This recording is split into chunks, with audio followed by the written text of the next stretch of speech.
Jay, I'm going to do it right now. Compliment you in person for those series of videos you did on Minneapolis, St. Paul, and then the hybrid of the two. Just so cool. Sick.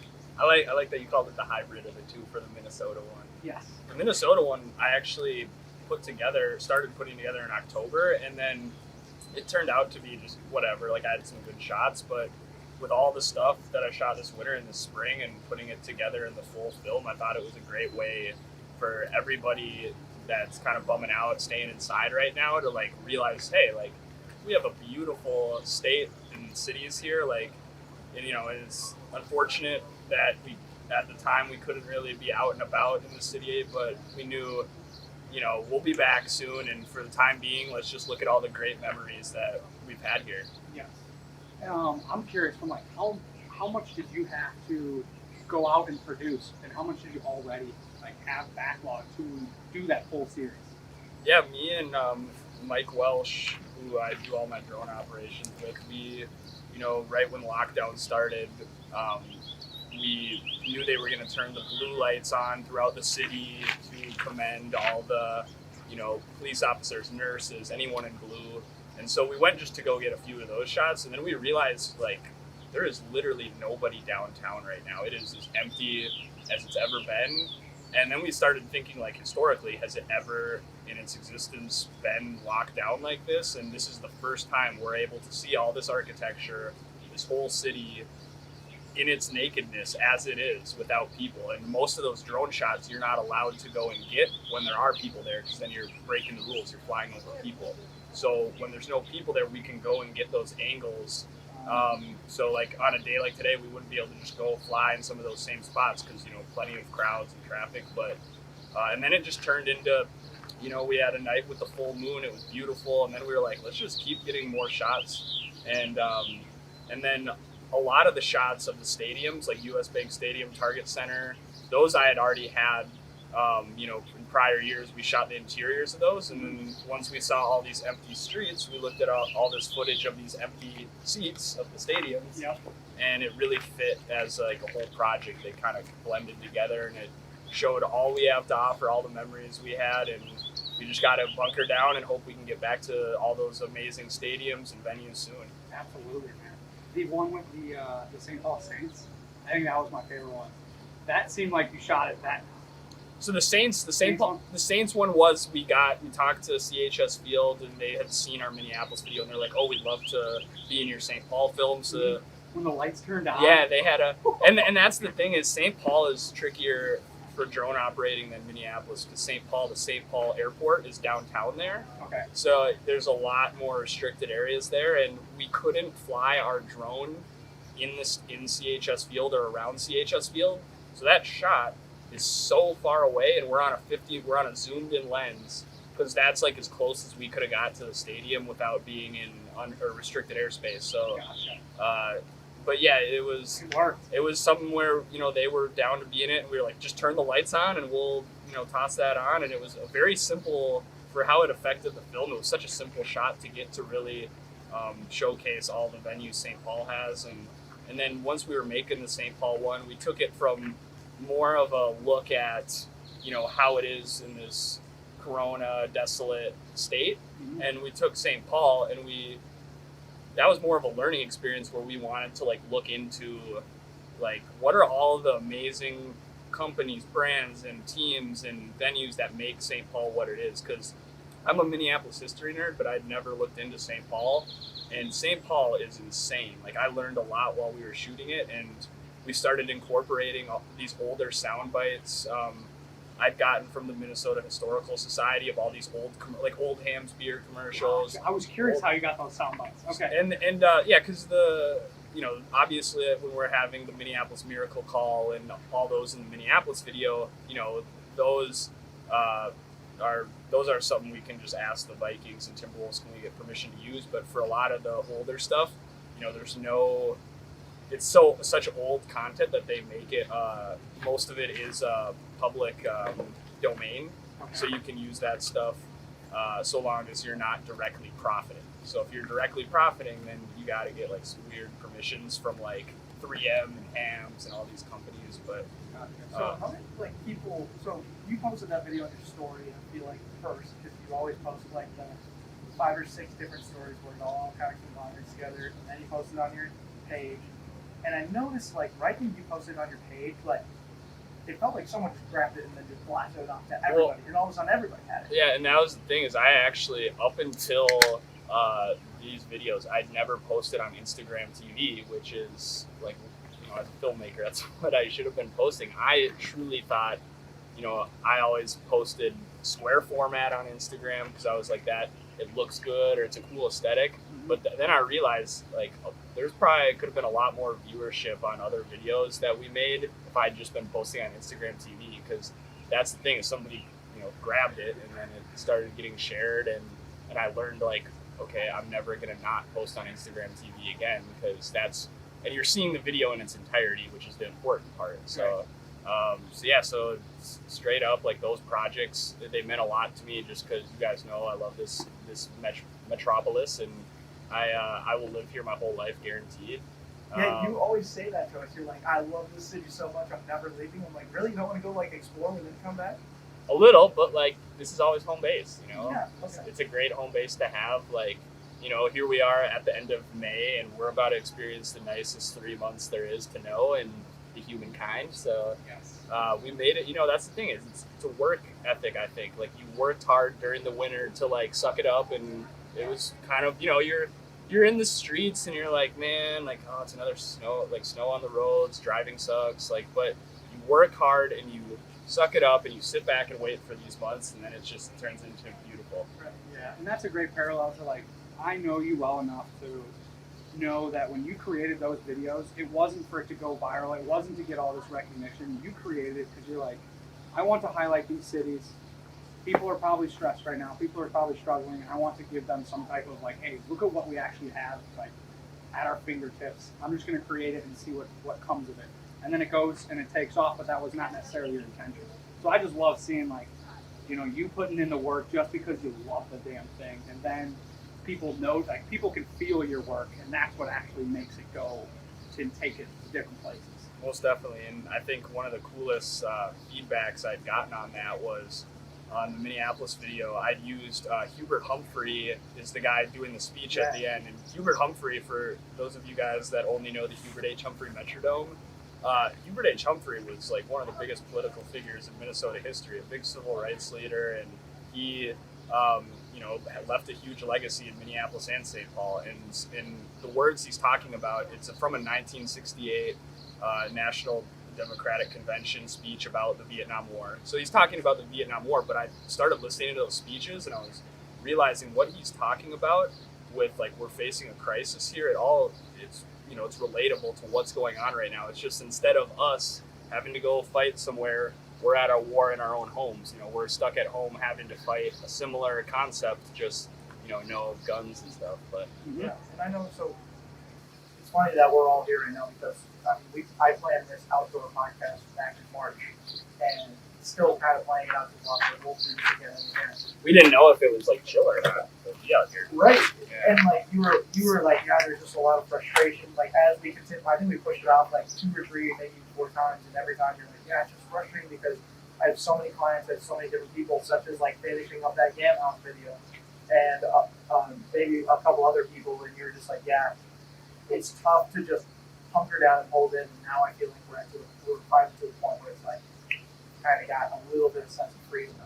A little sense of freedom, keep staying smart, and I think the biggest thing is we just got to realize like, all right, like we'll slowly work our way back into what life was once like, but we just got to be smart. But what I was saying about Hubert Humphrey though is that was really cool to see that his grandson sent us a message saying like, I saw this video. I had never met. He had, you know, was born after Hubert Humphrey passed away, and he's like, I never met my grandpa, but this was such a treat for our family to see this, for the Humphrey family, and that was like the coolest thing I've ever seen in my life.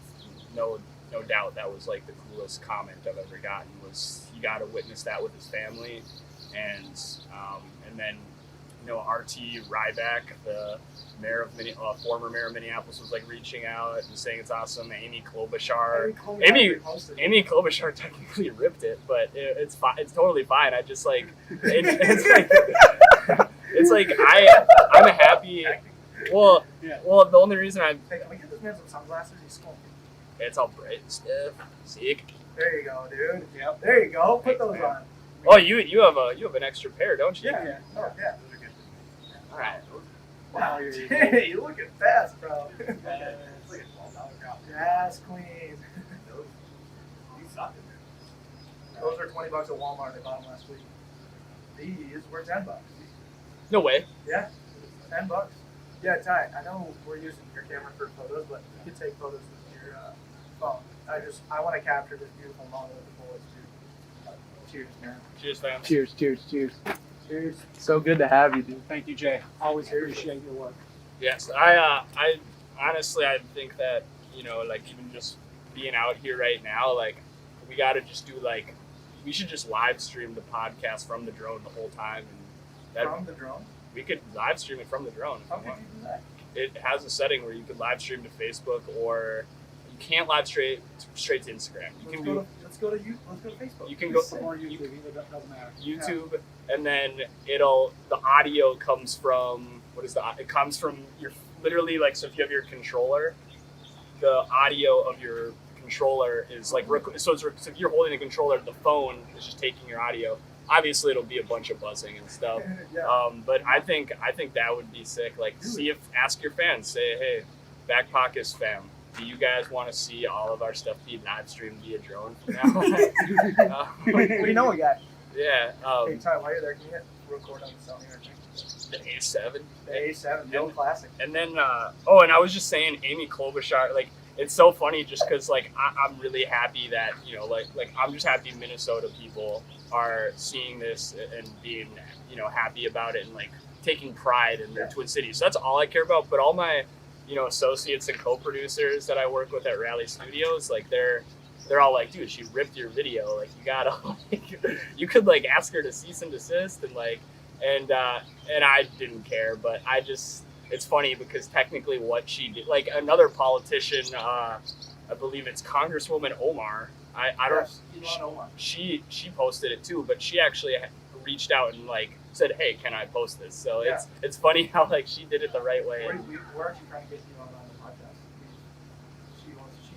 She doesn't reach out to us saying she wants to come on, but people in her circle have said you should have you on. Well, dude, maybe I'll just tell her, hey, you posted the video. She already posted it, and so she owes us a favor, and she needs to tell the world her Backpocket stories. Exactly. So what's kind of coming up now? Because, well, maybe you already touched on this, but so you had kind of stock footage and had a ton of footage for the Minneapolis one. It got so much hype that you're like, okay, now make a St. Paul one. People were, right away, like, make a St. Paul one, and me and Mike looked at each other and we just laughed. We're like, St. Paul, LOL. And then, but then I was wrong about St. Paul. It is one hell of a city. It's got, a little different feel. It doesn't have these big crazy venues and sports all the time, but yeah, we made the St. Paul one, and then with the last of the footage, oh yeah, sorry fam. And then pretty much people were like, go do Duluth, go do Rochester, go do all these other cities. And they were like, well, let's just do Minnesota, because that's what will be the over-encompassing one for all of them.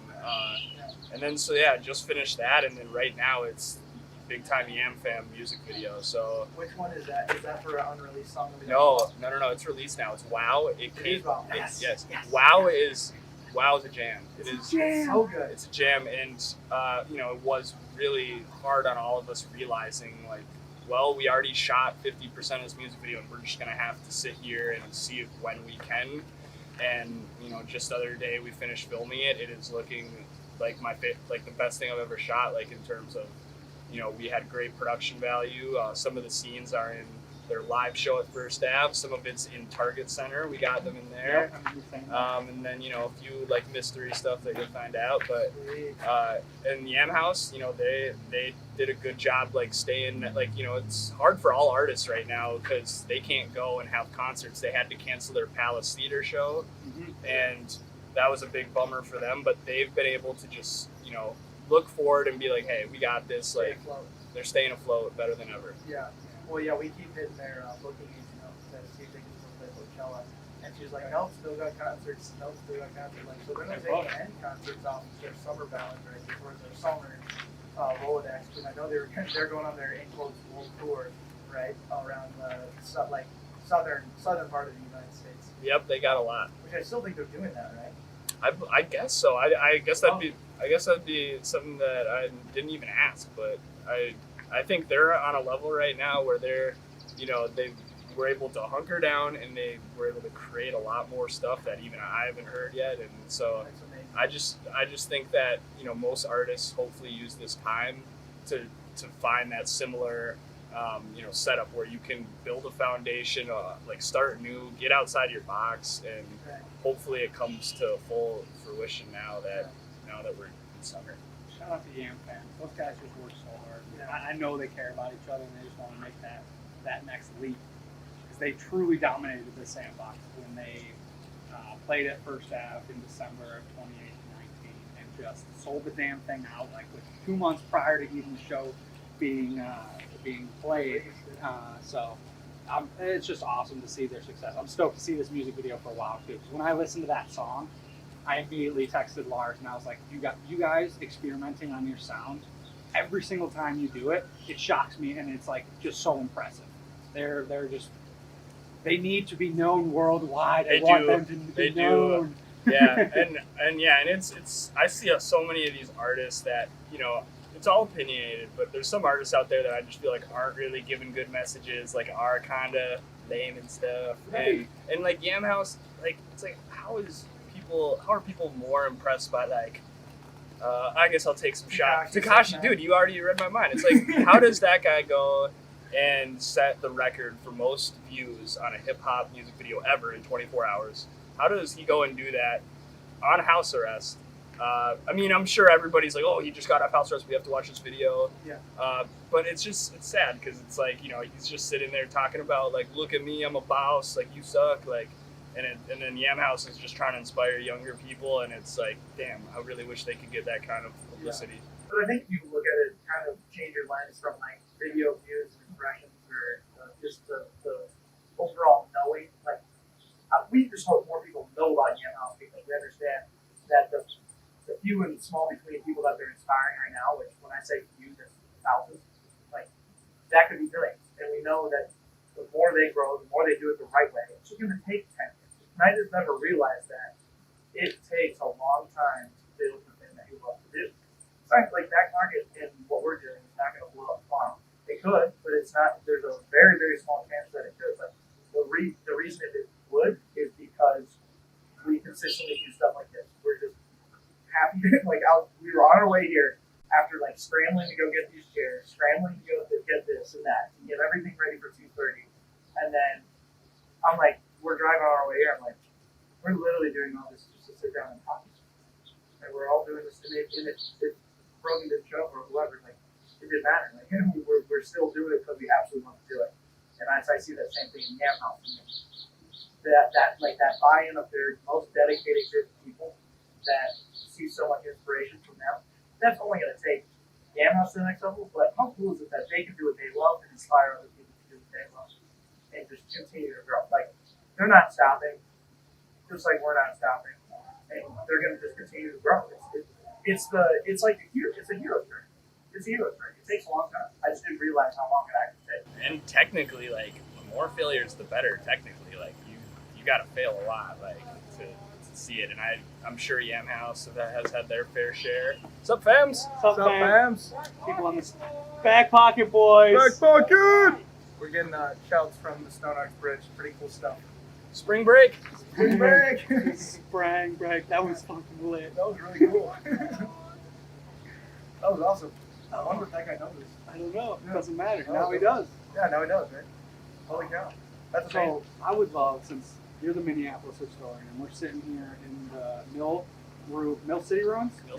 Mill City Ruins, and this used to be a hub for, what did you mention, like flower transportation from out of the city into the city? Yeah, so we're on right now. This is the west bank of the Mill City ruins, and like this was like the up and coming, like, you know, it was the fight against the St. Anthony flour mills on that side with Pillsbury over there, and then on here we have Gold Medal Flour, which, you know, that's the, yep, you see the sign up there, and so there was just a big flour war. It was a flour wars. Which side of the river can produce more flour, and the west side was just killing the east side, but the thing is, so you have all these major cities like New York, Chicago, everything's back east on the east side of the river. So it was much easier for these east flour mills to transport all those goods to the eastern United States. But over on the west side, this is before the Stone Arch Bridge was here, they were like, how do we get all this stuff? Like, do we just take it in little boats across, or like, what do we do? And so that's when James J. Hill came in and said, hey, like, I'm going to expand this railroad system, and we're going to create a bridge across the Mississippi for all the commercial goods to go across. So this bridge today is a walking bridge, a pedestrian bridge, and everybody loves it. You know, it's a great place to take a lady on a date. Yeah. Senior photos. Senior photos. Even wedding photos. Wedding photos. Look, we have a full-on Instagram street going over here. Oh, yeah. Within 10 feet. Yeah, you can't walk throughout here without seeing like at least 10 photographers. And now a group of podcasters. Exactly. So there's so much history here, and it's you know, and actually for a while the Stone Arch Bridge held no purpose. It wasn't even after, you know, the railroad industry was dying. There was a point where they're just like, well, here's the bridge, it's here. There was no walking over it. It was still like an old track over it, and James J. Hill built this. a railroad. It was a railroad in the late 1880s. They started building it, and there's some awesome photos. If you even look up James J. Hill Stone Arch Bridge on Google, there's like sweet photos like that are like taken up there, and it looks exactly like, you know, it does up there, and like it's just insane to see that, you know, at that time during the Industrial Revolution, he's like the one to put Minneapolis on the map. Because Minneapolis would not have had all this success. In just 10 years, they tripled in size because of this bridge. So they wouldn't have had this kind of success if, you know, if that wasn't created. Because then the rest of the United States now was eating the flour from Minneapolis. So that's why we're the Mill City, fam. And yeah, and it's just, now it's to a point where it's a beautiful walking bridge, and we got like the tunnels that used to go up into the flour mills. That's where their sewage came out of, up in here. So we got history surrounding us, and people come on down here and like appreciate it. Just like read up into James J. Hill. That guy put us on the map. That is very cool. Because, yeah, I think you just said it now.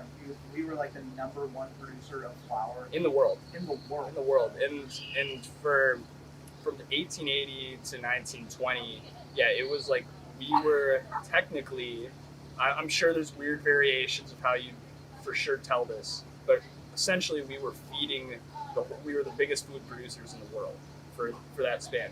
And I'm sure there's like weird, like, I don't know what's happening, because that's a hard stat to like 100 years ago to get that stat. It's like to officially actually know. Yeah, but that was what we were saying. That's exactly right. So, you know, when you're eating your Pillsbury biscuits these days, just remember that Pillsbury was like one of the major ones that started it. Now it's Artist Lofts at A Mill over there in Pillsbury. So, right. It's a residential area. Yep. Yeah. So like people are living in a historic flour mill that like started it all. I think that's super badass. It is very badass. So how does it work with like what happened after 1920? Because wasn't there a big falling out? Well, I mean, the Great Depression in 1929 was what really like took everything over. The flour capital of the world ended up going to Buffalo, New York. Okay. So Buffalo took over as the Flour King, which is kind of lame. They took that and wings. Great. Yeah, wings too, dude. And so, yeah, pretty much. You're taking graduation photos. Oh, that's what it was. I said Instagram. Yeah. Congrats, grad 2020 tags. Yeah, I can't imagine what it'd be like to graduate this year. It's like you had all those years of academic work, and then you can't go out on your own terms. It's like kind of. Yeah, my sister just graduated actually this year from high school. Yeah. and drove through her school to grab her diploma. And she told me that it was like it's a little lighter now, or some people are starting to have grad parties and stuff. But I mean, for the last, think about how much fun your second semester senior year was. First semester, terrible. Second semester, out of this world. Like Out of that's this world. It's like, cause then you're like, all right, I'm gonna get it. I'm gonna get a C plus. I'll be fine. Yeah. I'm gonna get a C plus. Like, Party in college. yeah, I'm in college. I'm gonna now enjoy the time spent with these friends that since kindergarten you've been with, and now you're all going to Colorado, California, everywhere, getting out of here, and it's, to me, it's like I can't relate because we're obviously not graduating right now, but my heart goes out to those kids because it's like they're in the sports aspect too, like those sports seasons, not being able to finish that, like, and even those basketball and hockey got to finish. Matamidi won the state champ. So That's right. where I went to high Congrats. school. Was that the first time in a while? Or First time ever. First time time ever. ever. We were there. We were like at a bar the night that they won. Yeah, we went to what was that? Bohemia. Bohemia / the real the truck stop bars over in St. Paul. We were with Matt Herron and a bunch of the mock guys. Josh Kern. Yeah, I gotta ask, how much of like and I know you were a legend in high school, but how much of a legend was Matt No, I was super lame in high school. You were super lame in high school. Yeah. Oh. Super lame, dude. But Matt was awesome because Matt literally, like, he just kind of went with the flow of not really caring what people thought about him, and that just made him the funniest guy around. So, like, Sounds about right. Sounds about right. great moments in lacrosse with him, great moments in football, and yeah, he had a pretty bad injury in high school, so like I feel like he could have like been a beast, but he had a little setback with his senior year of football. I remember he was like hurt and stuff. So, but yeah, he's a legend and stuff. Absolutely. So what's kind of on the come up for you then? Now that we're kind of entering a little bit of a post-COVID era, things are starting to loosen up a little bit. Like, what are you most excited about? What's got your gears?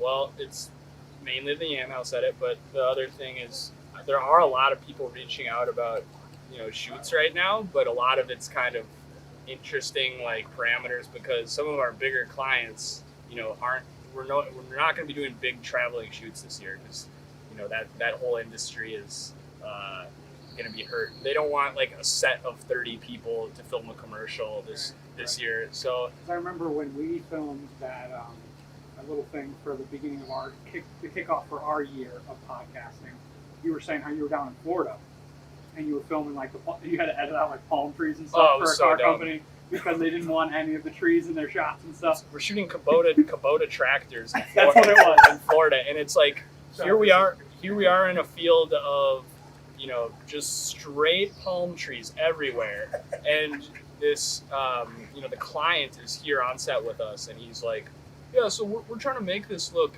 national, so we don't want to show that it's only in Florida. So if you get palm trees in the shot, we're not going to use that. So now we're like getting in our little circle, being like, do we have to edit out these palm trees? Like, and it got to a point where we just kind of realized, all right, if you want palm trees, we'll make it. So all these drone shots I'm filming like straight down at the ground, and, like yeah. So that was interesting. But yeah, a lot of stuff in LA right now for film wise is completely shut down. So some of the downfall of it's a bummer this year. I won't be doing as many like no Kubota shoots or like bigger companies like Polaris, Kia, like those probably won't be happening. But T-Mobile has actually needed me to work on a few projects for them. So this last month we've been shooting T-Mobile commercials here in Minneapolis. So because they just can't do that in Los Angeles right now. So that's super cool. Yeah, the only thing is they don't like. I would totally get you guys in the commercial, but they're all like, we need diversity and stuff. So yeah, you can't work with the white comedian podcasters don't necessarily. There's not few and far between of us, you know. For sure, in the majority. The majority, absolutely. So, are most of these projects you're working on, are they like 30-second commercials? Yeah, I'd say a good handful tomorrow. Like, because you know, Rally Studios, that's like the team I work with now. It's where I studio out of, and they've been able to do projects from like Hormel commercials to Kia commercials to so that's like your specialty is. And that's like, you know, their specialty that I've come and learned from them how to like formulate that kind of video. I'm more of, my specialty would be like the music videos for Yam House and making like sports films and things of that nature. but they're amazing at just really good looking commercial work, and it's like partially something where they are getting new clients, but they've been able to hold clients for the last 5 to 10 years, and Cool. So like when you go, like I would love to dive in on how to actually produce a professional commercial. Like how many days are you filming to grab for this 30 seconds? oh yeah, like Kubota, we were there for like a week for like 30 seconds, and like it's pretty wild because there's so many people on set that have a role, and there are those that do have their roles and play their roles well, but there's also some people just standing there that are just like, no, shoot it over, we can't have, or like the art director's there, and like this guy's driving a tractor and he doesn't have his ear protection in, and it's like, oh, legal team is going to check in on that, we have to have ear protection, let's take the last 4 hours we just shot and reshoot it. And so it's like those kind of things that there is a lot of like the way I look at it, it's like, oh yeah, we could just a day, we can shoot a 30-second commercial, like let's just take a day. But there truly is these weird aspects to it where it just takes a week. It's so new to me, and I'm still learning it, but that's just how the industry rolls. Yeah. Isn't it interesting, like the idea of perception? Like the reason they're all saying this stuff is all perceived, like how this massive billion-dollar companies perceive to the public, how they want to show themselves.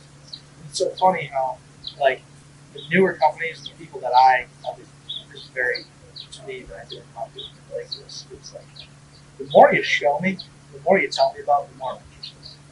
So the more authentic you are about your 30-second commercial, the more real you are about it, the less you care about your perception, and more just focus on the delivery of who you really are, the more I actually like you.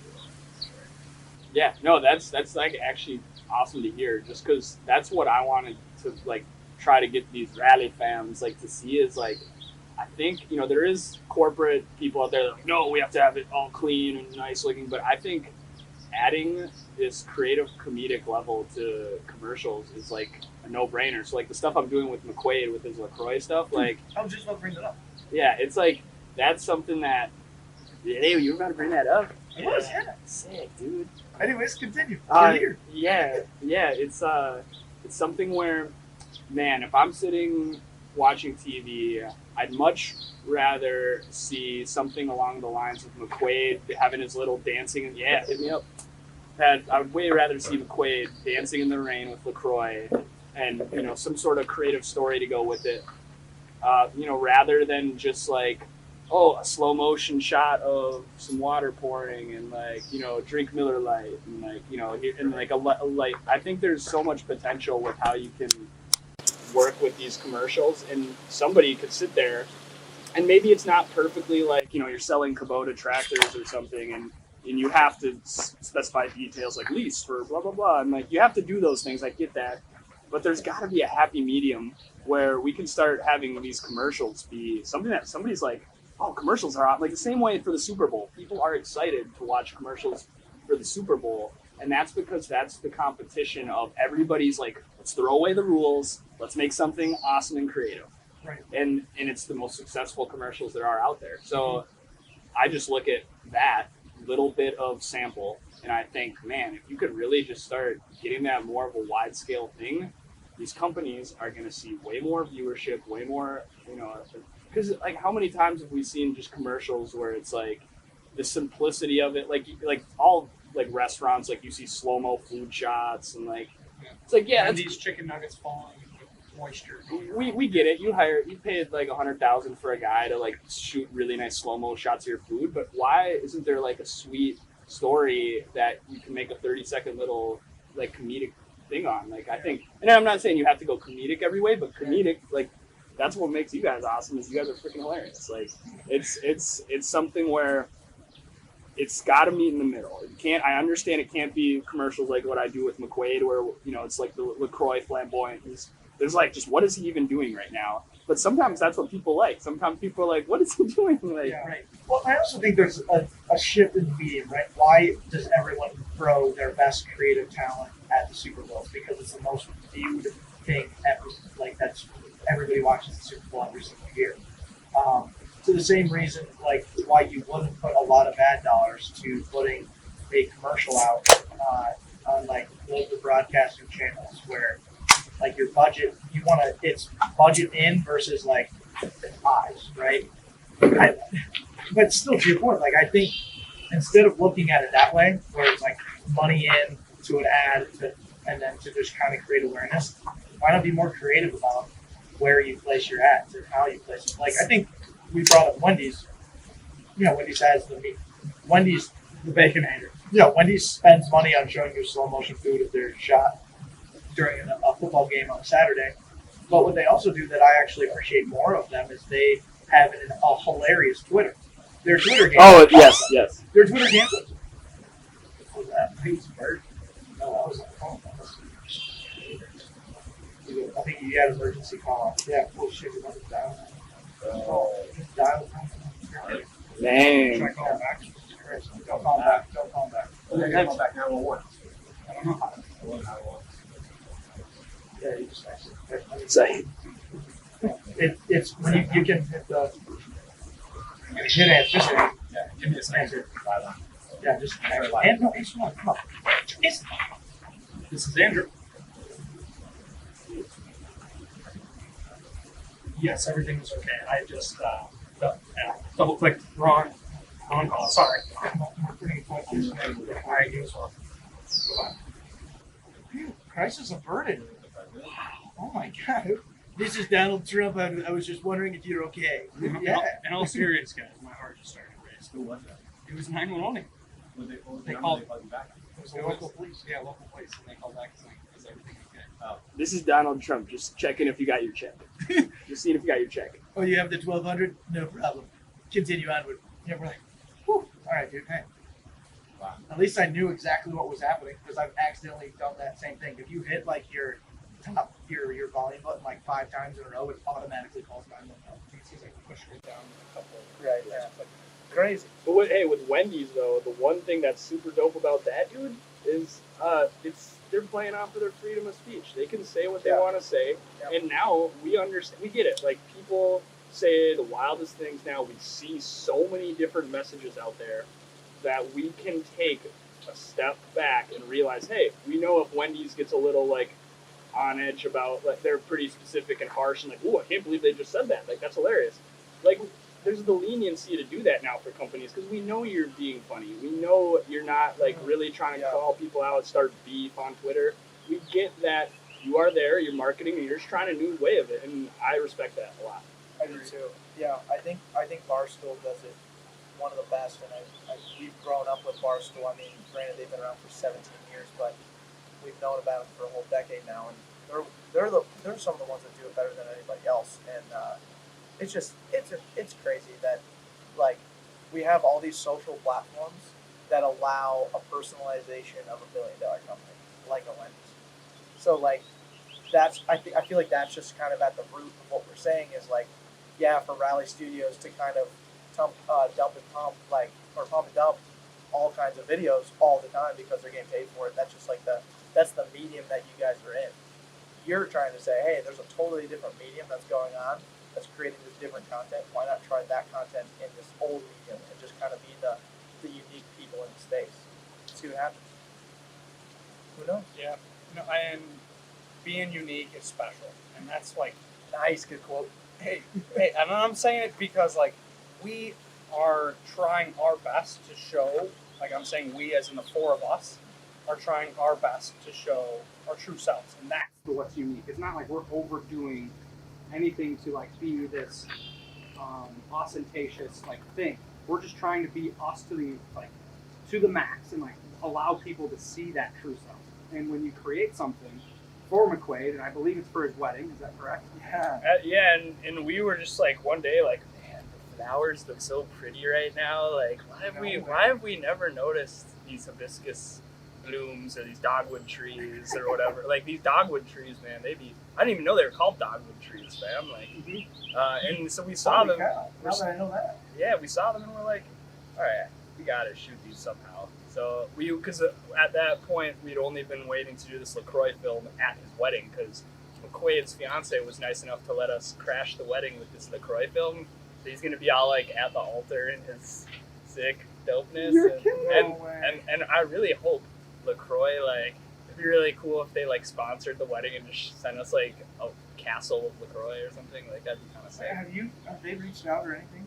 No, I mean they really did like the film where he was skating on White Bear. Like yeah. they love that, but you know they just said, "Oh my gosh, we love this. This is amazing," and that's it. They just said they loved it. They So move on. they- And that's okay, right? Because like they see it, they embrace it, whatever. But really, the true memory is between you and McQuaid. Like no one can break that. No one can beat that.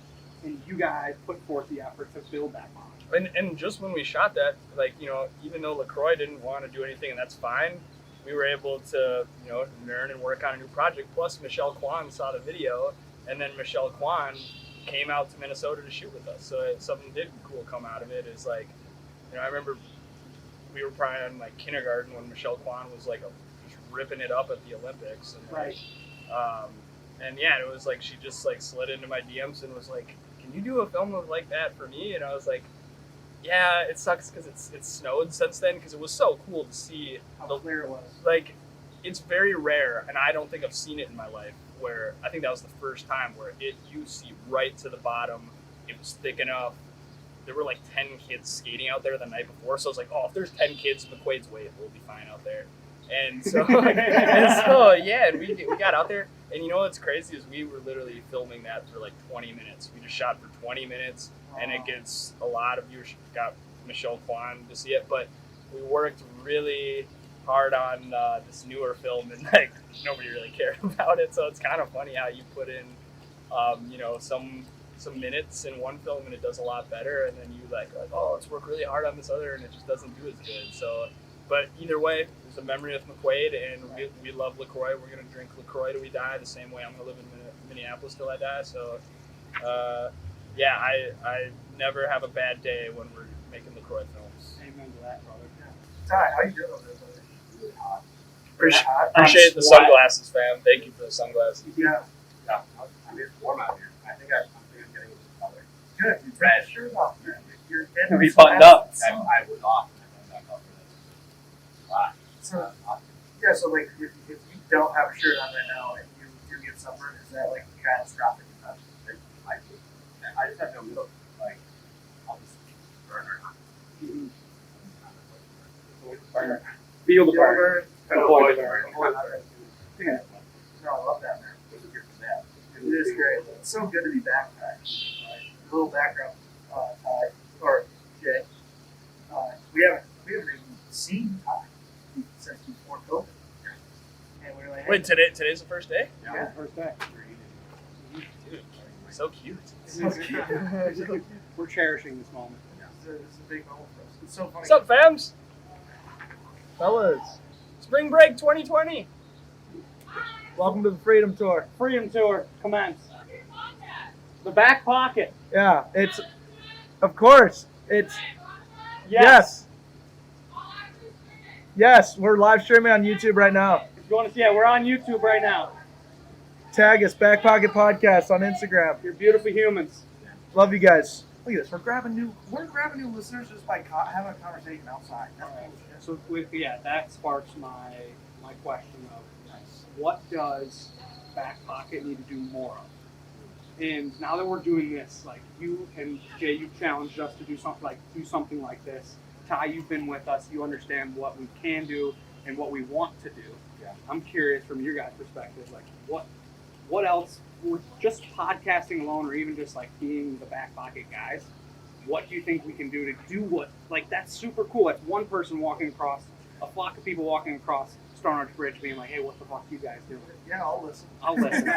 How can we do more of that, and what situations can we put ourselves in to allow us to do more? I think this is like obviously here in this beautiful Mill City ruin is a great start, but I think like the on location podcast is awesome to me. Like I told you guys back when I first was on that I am not a podcast guy. Like I just never had really listened to too many before. I only like a few here and there, and then in the time from then till now, I realized like how sick like the podcast world is in terms of how many people get inspired every day, and then just like seeing random people like that I run into that I don't know that you know them, but they're like, oh yeah, you listen to the Back Pocket. I'm like, wait, you guys know the Back Pocket guys? And then I'm starting to realize like it really does have, you guys have coverage of influence to a lot of people that I never thought knew you. So and then I realized like there's got to be ways like, you know, sitting outside on a beautiful day is a great way to do it. We got to find ways to incorporate the drone.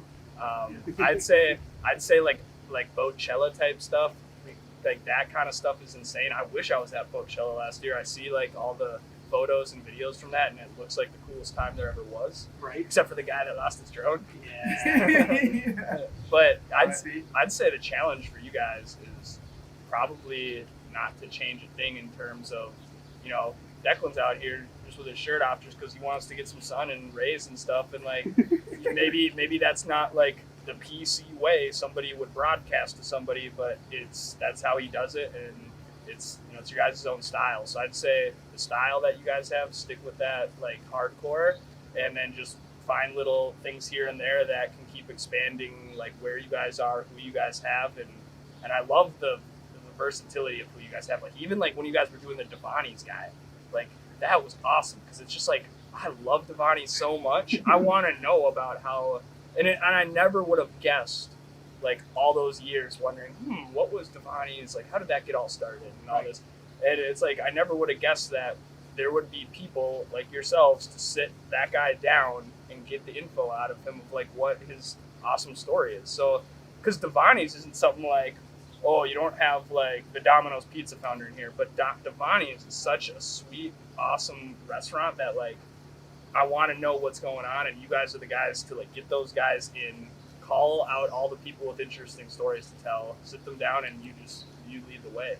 Oh, I love that. Thank you, Jack. Yeah, thank you, Jared. I love that. I do that talk about a lot. Like, sort of doing my stuff in high school, I think that's so, you know, having that right? You guys are great at having this omnipresence across social media channels already. Like you've done a really good job at curating your content towards those specific platforms, like not stuff. I think the sort of like the final iteration of that is actually doing what you do like in real life. I think you're both such like great personal guys and you command a lot of attention, and you already do what you're doing now. So it's not like you really step out of your comfort zone all that much. I mean, right. I just think there's such a value there for this thing and for you guys. I think it's kind of a no-brainer. I think that's awesome. Like if I was in high school, even if it's, I have to think about, even if you go to like one business, you go to like one that is like a video class, like you go to like one class, like that'd be so natural for the students. Yes. Yeah. Such a easy self to teach us. I think it's just a matter of doing. Like, I don't know what hurdles there are that you encountered, but I think it's like people are, they want that sort of stuff. And you guys are super aspirational people for young individuals that want to be Right.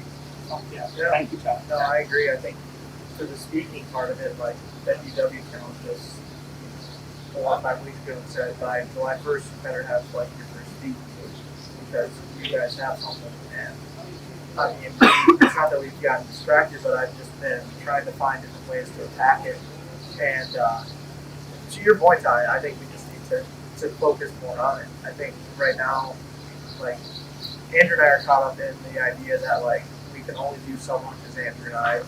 Do we need to bring on more people? Should we bring on more people to start sharing that same message and then kind of create this ultimate vision of like having this thing not as just a podcast but as a brand. Backpocket is like a brand that people look at it and they say that's inspirational, that's funny, and that's great. I want all three of those things to line up. But at the same time, like I feel like the speaking engagement is what actually pushes that ball forward even more. And it's a unique concept. It's a unique way to transfer that message, and all it does is the only way I'll have to present it a little differently is just saying, hey, like when we're speaking at these places, instead of saying, hey, we're the Backpocket podcast, we just say, hey, we're the Backpocket. They didn't know about us before. These people from the bridge didn't know us before, but it doesn't necessarily matter. So I guess the brand thing is just going to take a much longer time, and I do truly believe what you're saying. We need to just get into Zoom calls right now, obviously, but we need to just get into and realize the success that we have in that realm. Like Andrew and I did a Zoom call with. Is that Josh Neumann? Looks like Josh Neumann. Yeah. He is. Let's go, Josh! But hey, yeah, right. Might as well try. Yeah, right. I think super interesting idea of like having like just two things like stage one, just do it once or try it once and lowering your risk factors as much as possible and like what's the worst that can happen. Like you go into you go into one classroom, you hop on one show, just try to do something, just like evolve from there. Like I think knowing you guys, like you kind of got perfectionist, but you want to make sure that That is Josh Neumann. Really? No shit. Yep. And knew it. Let's go, Josh!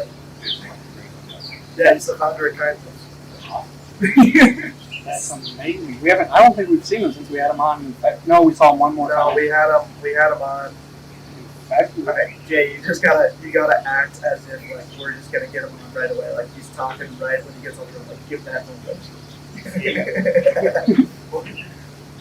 He's incredible. Josh, He's out for a run. Josh, He come runs join by. us, please. I don't know if I'm worthy. Yes, you No, are. you've already been on the podcast. I have been. Take a seat, brother. Hop on the rock. Yeah, I'll get out of here. Yep. You're locked in, Josh.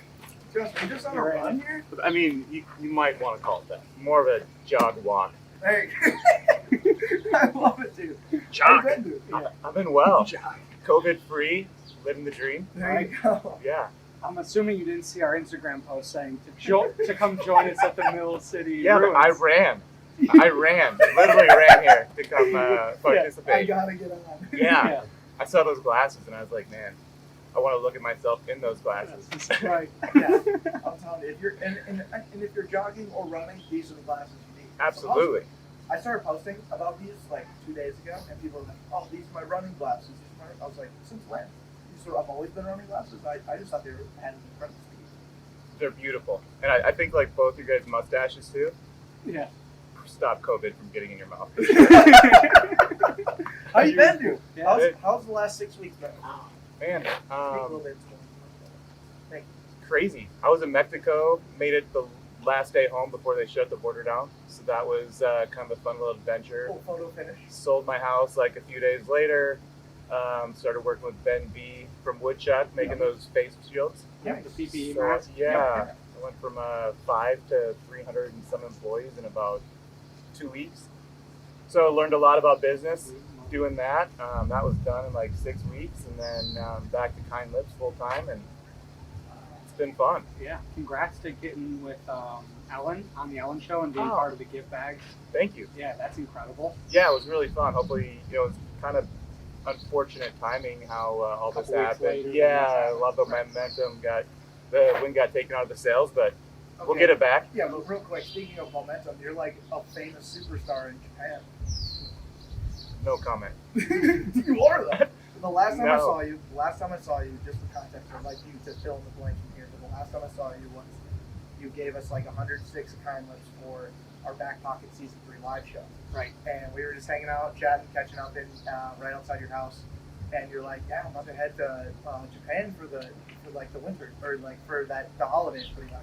And you're like, yeah, I'm doing really well over there. Like people love KindLips over in Japan. So how was it? Yeah, amazing. It was funny enough. I was just thinking about Tokyo on my run. I was like, because I know that they just announced that it's like doing really well with COVID, and they're opening it up. And I was like, I should probably go back there and spend some time because I need to go to a restaurant pretty soon. Yes. Yeah. I feel like Tokyo might be safer than Hudson. Right. It might Hudson's be. open. A little concerning. Right. A tad Yeah, concerning. our roommate was like, yeah, I'm going to Hudson tonight for dinner. We're like, so you're going out to get like hammered at bars or what? I had a good buddy say he thought it was Nashville. He said it felt like Nashville. There's people singing in the bars. There's people everywhere in the streets drinking, and he's like, avoid it at all costs. Right. I'll let it sit for 2 weeks, see how it turns out, and Simmer then down. yeah. Damn, dude. How have you guys been? Phenomenal. I Yeah. mean, we've just been kind of conquering COVID in our own way. I mean, now that it's kind of simmering down a little bit, there's a little more opportunities for us to get more people on and whatnot. But it has been so much fun, man. Just being able to, like, It's really just like grasp the opportunities within arm's reach. yes. And that's what we've like been trying to do, whether it's like hosting a yoga session in our backyard with the right amount of people, or doing a workout in front of US Bank and having one of our buddies come film a drone session on it.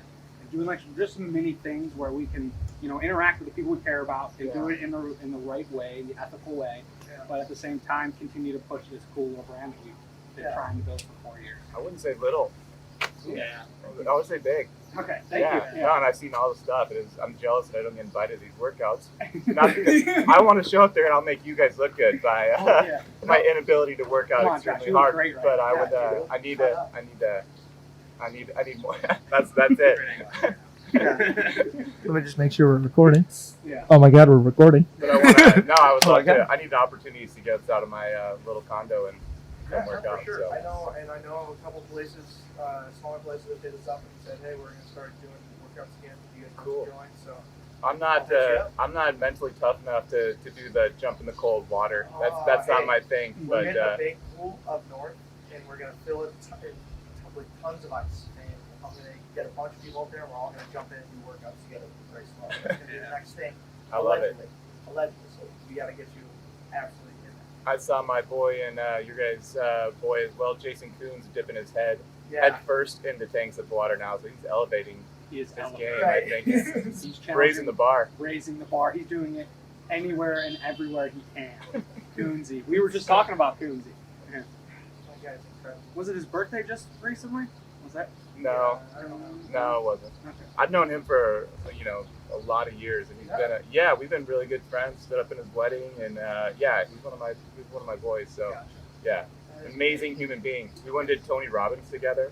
Yes. Walk across the coals. Yeah, That's cool. yeah, we did that together. Can you explain to me how that works? Because we were like around the fire, looking at the fire, and I was like, Tony Robbins just gets people walking across this, right? Like, how does that all work? It's basically just like pound your chest a full time and just like it's like you just slammed a vodka Red Bull. It's like he gets you in that mindset where you're so pumped to do whatever you got to do, and you just do it. Got it. And you just walk across. Yeah. Wow. And it is scary for a second, but then once you go, it literally I think I saw one or two people that stopped and burned their feet. Got it. But it didn't make sense because like one or two people burned their feet and 1,000 crossed, no problem. So however that works. Yeah. The science behind it, kind of zero. Yeah, but it works. So you're back with KindLips now. You were during COVID. You were helping make the face mask. What show? Yeah, so we kind of, I was kind of in charge of getting the labor and building the face masks, putting them together. Nice. And they did more of like the sales and sourcing materials, and so that was a whole new skill set that I got to learn. And I feel like this whole time it's just been, what can I do to improve while I have the time to do it? Yeah. And how can I make our website better? How can I improve the efficiencies that we have, and what areas can we grow in? And because there's a time, and sales haven't been great, so got to take advantage of it and do whatever we can with what we can do. Been reading a lot more. Reading's been helping. So anything I can do, I'm getting better at my Spanish. I've been doing some Duolingo. Okay. Yeah. Duolingo. Yeah. Not a So sponsor, but maybe a sponsor one day. I think you should be. Yes. Duolingo. You heard it here. Duolingo, not to be confused with Dua Lipa. We love Dua Lipa. What's Dua Lipa? Dua Lipa's a singer. Okay. Yes. Awesome. She rocks. She does. Fully support her. Yeah. That's awesome. But so now you're kind of transitioning back to KindLips. Yeah. What's kind of on the come up for you right now? We just got in with UNFI. UNFI is a distributor, so they're starting to put us into different grocery stores across the country. So that's really cool. So we're seeing some big orders, and then working on some larger influencer deals. And I think we're gonna have a really phenomenal fall. Summer's not a great time for lip balm salesmen. Right. So It's too warm. Yeah, and so I think fall is kind of what we're gearing up for, and fall and winter of 2020-21, and I think it's going to be huge. So I'm really excited. I can feel a completely different energy now with the business than I did a year ago. So That's so great. Yeah.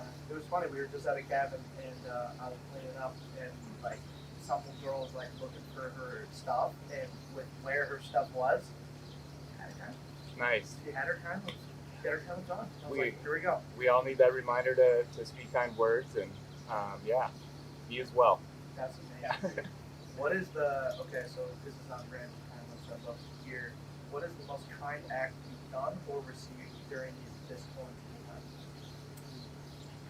I have a few, Nice. That's good to and hear. I feel like I don't feel right talking about them, to be honest. Okay. Yeah, it doesn't feel authentic because I think the things that I did were kind of special to some people, and I feel like that was just between us two.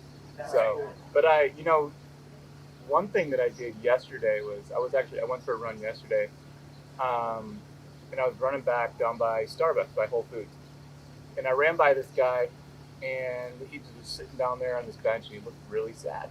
And I made it like another half a block, and in my mind I was like, man, I should just go talk to that guy.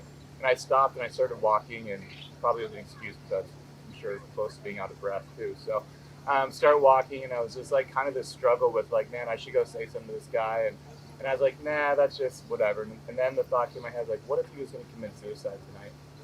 And I really took it to like the extreme level, and that like stopped me in my tracks, and I turned around and I walked back over, and I'm introverted, so this is hard for me to go do that stuff. And I just started a conversation with him, asked him how he was doing, and we talked for like 30 minutes. Had a really cool, just got to listen to his story, and he talked about how long he'd been living downtown since '91. So like an original Minneapolis downtown Sick. gangster guy, and so it was just super cool to be able to connect with him on that level.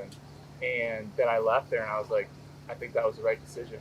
So it was just funny how I was able to, just listening to what your gut tells you to do, and how that can be kind to somebody.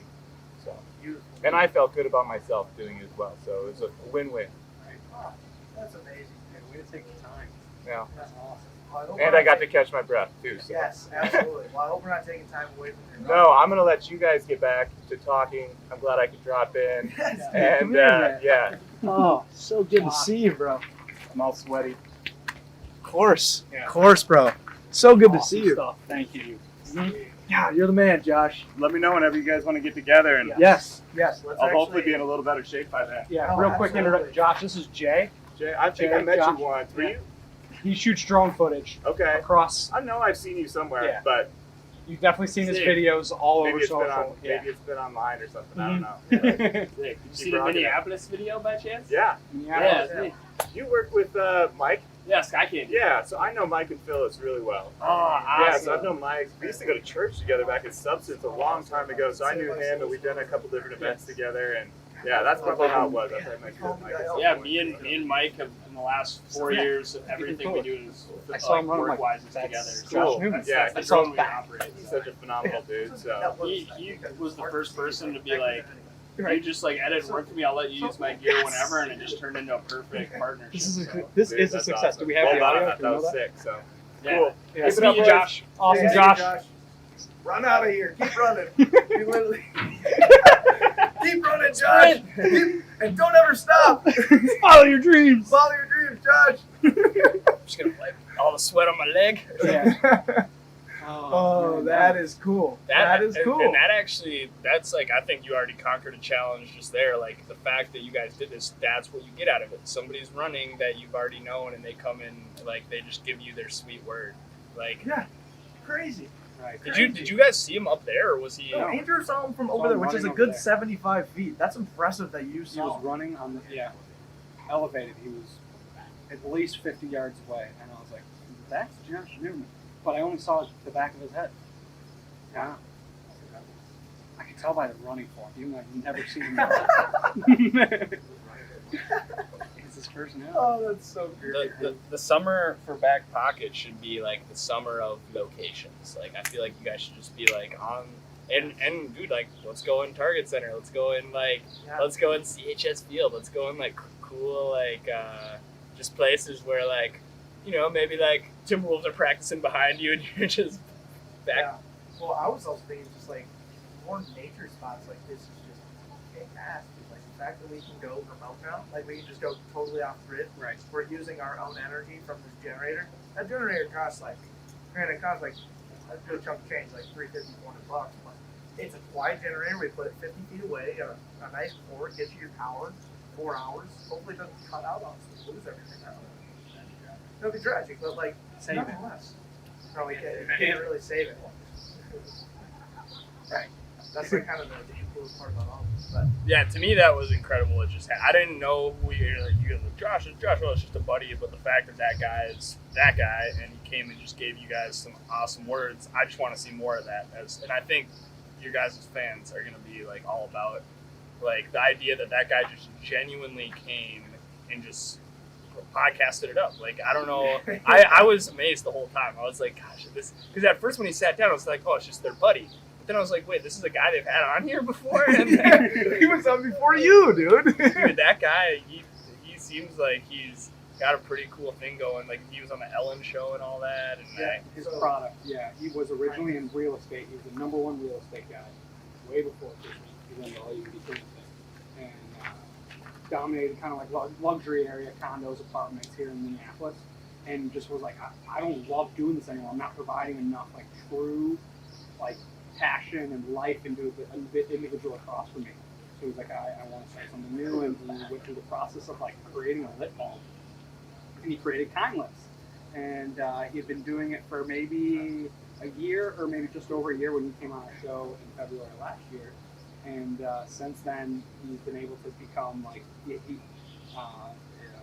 put his product in the Ellen show, and I mean he's just a genuine dude that cares about like making a difference, and as he articulated to us, he cares about us, which is even cooler. And he's much older than us. I mean, he is in his 40s or something around those years, and he can see what we're doing. And that's always something that like I am shocked about when someone like taking pee over there, dude, it's looking like a goober. where? Yeah. Lame. Yeah. Lame. Propped up. I know. I'm always shocked when like something that Declan and I do can resonate with someone who has done something like and put much more work into life than we have. That always shocks me. I'm like sitting here at 24 years old. I'm like, wait, you're at 40 and you can see what that like our knucklehead antics actually are like following our dreams type of thing. Absolutely. That's the same thing that I noticed too. I was like, wait, I have 35-year-old friends that listen to the Backpocket. Like I was like, wait, I thought this was just for people of our age. Right. But you guys are no age, there's no barriers with age with you guys. Like I think something that is insane is that Declan just took a piss. And also that Risky. And also, just that like you can be 15 and resonate with this stuff, and you can be 40 and resonate with this stuff. That's insane. yeah, no, that's a good point. That's what it's kind of been so hard for us. Someone the other day asked us like, are you guys a pick one lane and go as deep as you can to dominate it, or are you guys a mile wide and an inch deep? And I was like, we are like we're a mile wide and inch deep, 100%, because of what you just said. But at the same time, like not a lot of other people are doing what we're doing. Andrew and I always look at each other and say, we're the only ones doing it. We're the only ones having 2-hour plus conversations with anybody and everybody in the Twin Cities. I don't know anybody else is doing that. It's like a interesting form of networking that like Yes.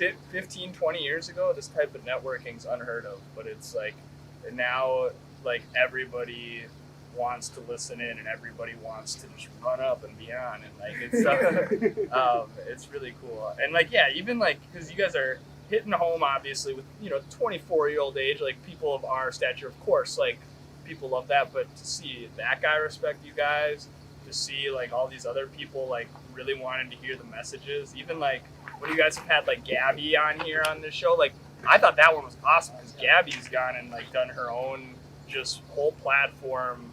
And it's really cool because I see what kind of she does, and like that kind of resembles like how you guys have your platform here. Like it's really cool that this medium wasn't a thing 20 years ago, man. It wasn't. No. And and now that it is a thing, like we always make fun of ourselves, like we're just like one of the millions of white guy podcasters, but we genuinely love it. Like I think it's just a fun thing to do. And, but the funny thing is like as much as I love podcasting, like of course the one thing I'm trying to focus on every day is just like building a brand that represents like myself and Andrew as much as we possibly can. Because take away the podcast tomorrow, who are you? What's going to happen, or who do you become? And I don't think I would change a damn thing. I'm just who's out on maybe a conversation or something. Recording the actual conversation. Right, and that's why it's, when you said brought up networking, like that's really what it is. You've just been able to, this podcast has just been able to connect us with everybody in a genuine way. And I love it. I think it's just the best thing ever. And it's like the networking you want. There's people that are like networking, and it's like somewhat like almost like bugging networking. Like there's people that are just like forcing relationships out there. You guys are just like, well, we're gonna talk about some stuff. If you want to join in, and you know, lingo with us, but tango with us. Oh, lingo. Well, because lingo is like, I guess, a cool way of saying like we'll like converse about some dope shit. But like, yeah. Lingo with us. because tango is like a little. I don't think you guys are actually doing tango stuff, but We actually refuse to dance on TikTok. That's one thing that we specifically will not do. good for you. Good for you guys. That's it. I don't think too many people are seeing it that way. What about like is TikTok something that you guys see that as like a very sustainable? Is that going to be around for a while? Feels like it, yes. Because What about Vine though? Vine was such a quick little. they didn't have the advertising money because of how they produced their content. 6-second videos, they just didn't have a lot of ads or anything to keep it. You think about the best TikToks, and it's all they chant the songs that they place inside their system are all 15, 30, and 60-second bits, which are exactly what TV commercials can be purchased at. You can buy them at 15, 30, and 60-second slots, and you have to then. And TikTok provides a library of music that you can select, and if you fill up the music, it gets circulated more productively through the algorithm. So they're asking you to be a commercial. And now that they just have that platform system wide, advertisers want to be a part of it because I'll just do a 15-second TikTok and I'll just give Jason Derulo X to do this, and then it'll just be basically like I'm buying a TV spot. Yeah. Like imagine like your SoundCloud rappers that you used to film. Imagine if they had a song that everyone could dance to. They've done it in a way that is highly sustainable. So that's why Deck and I have challenged ourselves to do a TikTok edition. I think it's important to like give them more creators to monetize. Like you saw the whole convergence of Vine stars that went to YouTube after Vine kind of fizzled out or like wasn't coming out. Right. But TikTok is always becoming a sustainable platform to use TikTok to make like you don't have to transition to another platform. Like you can make your money on TikTok through what Andrew's talking about, or through the live feed where you can have people send you money directly. And I think it does a really good job of picking up other platforms to where you're not going to have X different creators like Right. Vine was so cool when it came out though. Vine was like, yes, this is awesome. And then it was like, oh man, it's gone now. Nobody does this anymore. And then when TikTok came out, I was like, it's like, isn't that Vine? But no, there is like great commercial applications that set the tone for it. Probably would be around for a long time, if not. Like I always thought of Instagram as being something that'll for sure be here for a long time. But then I was like, is TikTok just a phase, or is that going to be set in stone? Like, Well, I think they all have their Real quick, it's now 5:30, and we started the generator at 2:30. So it's for sure getting to the point of like scary. Yeah. Okay. Yeah, I just want to make that note. Let's go through like I think we have like 15 more. 15 more minutes. I'll let you know. All right. Thanks, Tom. Thank you, Josh. So when we're flying. yeah, you just shoot him. Hey, it just died. Spring break. Hey! Spring break. Freedom Tour 2020. Let's go, baby!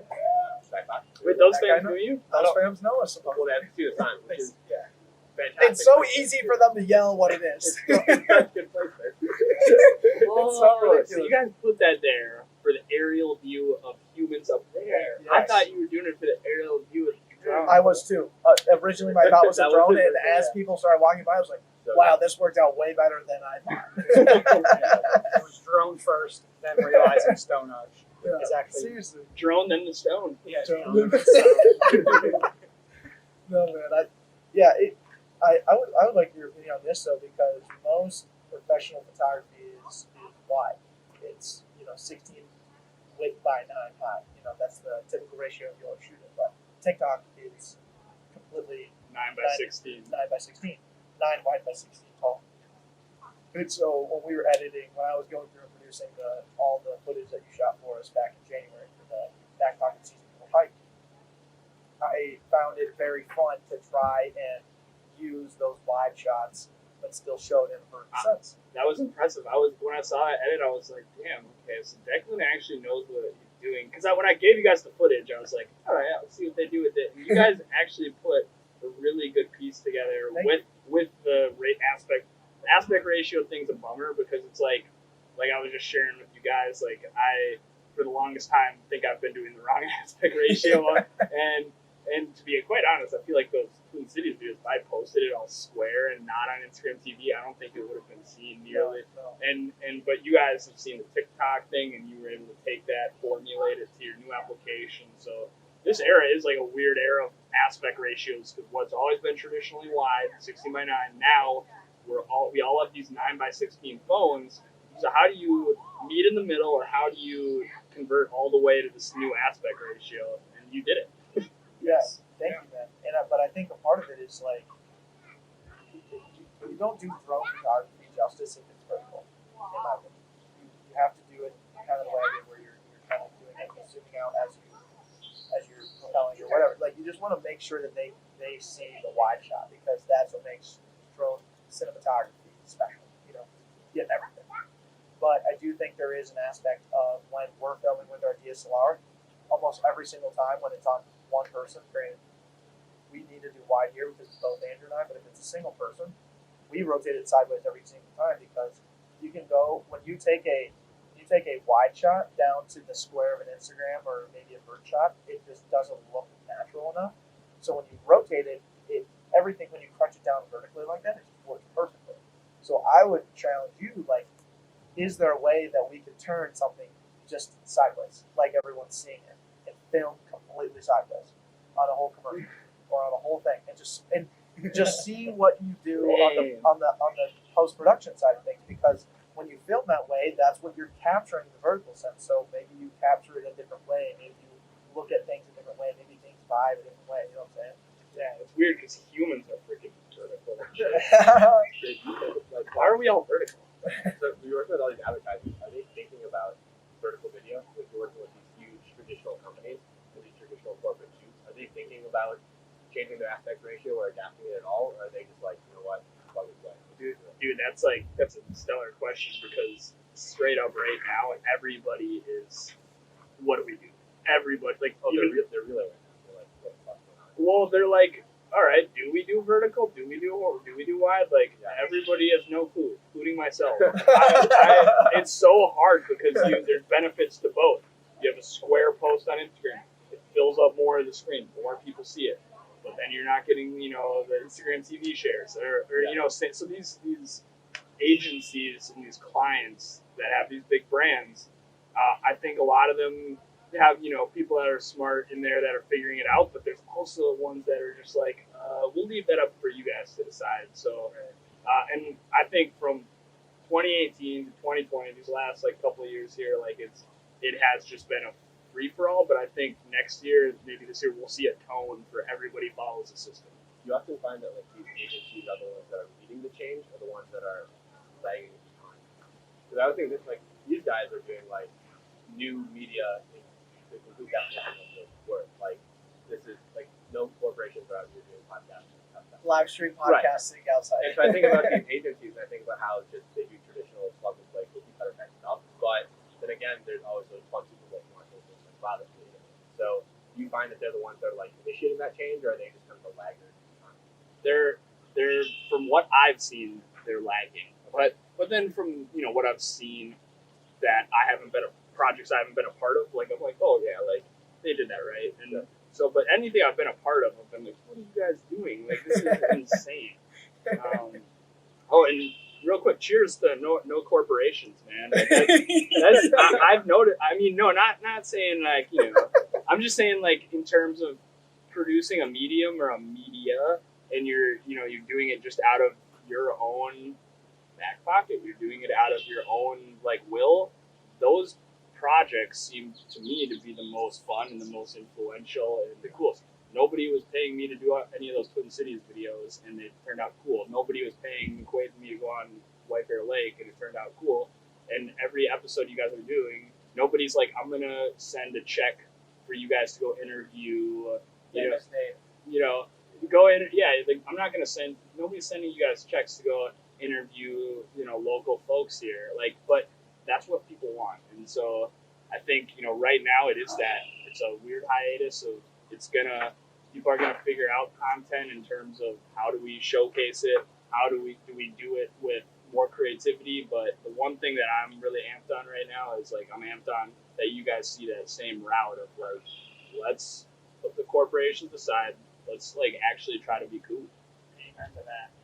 But No, I think that might be the perfect segment to close on. Mountain wave, boys. We always got people waving. Yeah. It's so funny to watch you guys like wave to people as they're going by. Should we finish with what did you learn? Or, Let's go around in the circle. What did we learn?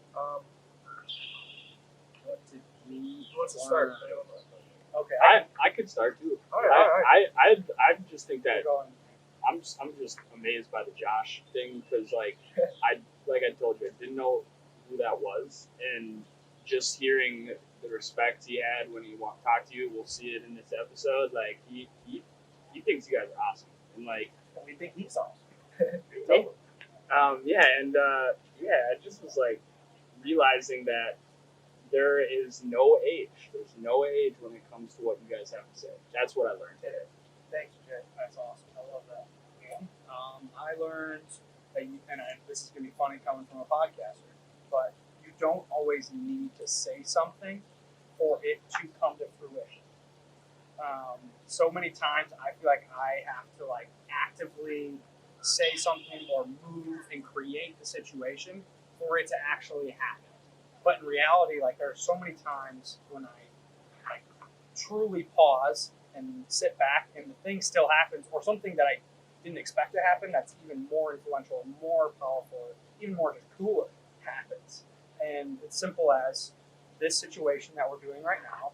We wanted to have a special guest, Brogan Graham, come on the show, and that doesn't happen. But the person that comes to shoot the cool scenery of what's actually happening comes and sits and speaks with us. That becomes even more influential because you get to talk about the city and you have a little bit more detail behind it. So that little example has been applicable throughout the last week. Don't always need to forcibly make the situation happen. The more times I sit back, the more beauty comes up. The more time you ride the wave. Dude, I know you guys might say something, but that has to be anything that you guys are about to say. That's pretty sick. What you just That's said. dope. That's Thanks, dope. Jay. I agree. No, Zach and I reflect. That's a two-headed horse. That's right there. very true. Is what I was going to say. Is along that same line of like, never think you don't have a chance to win. We were going into this at noon today, stressed out of our minds. We may not have a guest, but we have all the materials and the people lined up to do something. And I said, how could we win? That was the first question I asked myself, and it was this. It was just like, let's just go out and do it. Let's test it. Let's find a way to win. Let's figure out what we can make of this, and look what happened. That's really all I have to say about it, because continuing that positive mindset and continually asking the question of how can I win? How can I make the most of the situation that I'm in that's facing me right in the face? That is what I absolutely love, and it rewards us time and time again. It's incredible. It's incredible. Incredible. I would say mine is like sometimes the video is trying to tell you something, and I guess whatever Stephen made whenever I really realized this last year, especially like last 6 weeks, that sometimes it's kind of be a kick in the ass. My internship got canceled, and all of a sudden I'm like, I'm going to be working at a at a company like all my other friends are just working at, something like that. All of a sudden I've started reaching out and kind of acquiring freelance clients. It's something that I've always thought about doing. It's been a catalyst to really realize that, hey, it's a possibility for you, and this is something that maybe you should have started earlier, but it just took a global pandemic for me to realize that, hey, it's something that you can actually achieve, and stuff like that. And I think that whatever you sort of take, like God, whatever you call it, it's a good reminder to say, like, just do it. Like I was talking to you about that MVP of, like, just go speak it. Like, just try it, and if it fails, try again, and try to make little adjustments and different things like that. But sometimes I guess it takes the crazy circumstance to be taking an ass, but when it happens, listen to it. Amen, Ty. God bless. Look at Michael Jordan. He thought he was going to beat the Detroit Pistons in the '89 and '90 seasons, and he got destroyed by the Pistons. He came back. Phil Jackson was the coach, and then they win 6 titles in 8 years. Like, he didn't plan. He was ready to beat the Pistons, but no, he got the universe woke him up, and he had to go and fight through that. God. The Last Dance is the shit. It is, dude. So much inspiration. I was in Chicago for 3 of those championships. '96, I was 0. '97, I was 1. '98, I was 2. You and me both. You and me both. Let's go. That's the coolest thing ever. All right, before this generator runs out, I love you guys.